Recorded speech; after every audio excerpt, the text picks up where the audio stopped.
Invasi Rusia ke Ukraina yang kini berlangsung selama 11 bulan belum menunjukkan tanda-tanda akan segera berakhir. Keduanya justru semakin ganas dalam saling menyerang. Seperti pada rekaman yang ramai beredar di media sosial Telegram pada Selasa 10 Januari 2023 memperlihatkan detik-detik militer Rusia menghujani wilayah Ukraina dengan rentetan rudal.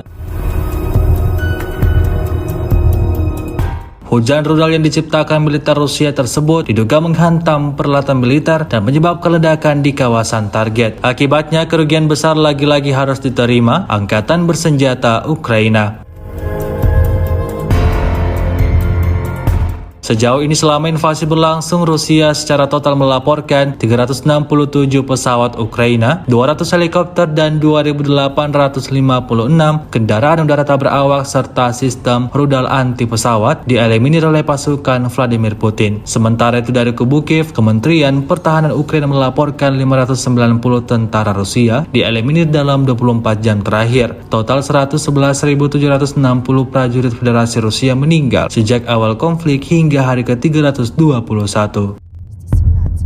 Літаків 285, гелікоптерів 275, автомобільної техніки та автоцистерн 4809, кораблів-катерів 16, ППЛА оперативно-тактичного рівня 1856, крилатих ракет 723, спеціальної техніки 183 одиниці. Дані уточнюються. Вооруженными силами Российской Федерации продолжается проведение специальной операции. Укрепление вооруженных сил Украины на активных позициях.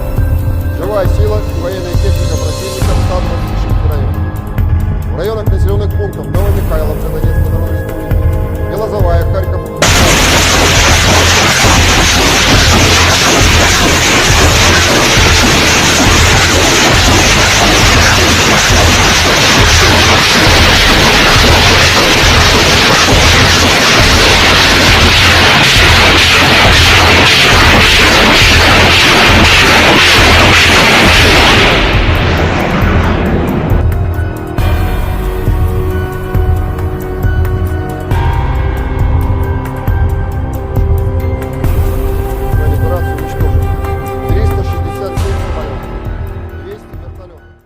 Terima kasih sudah nonton.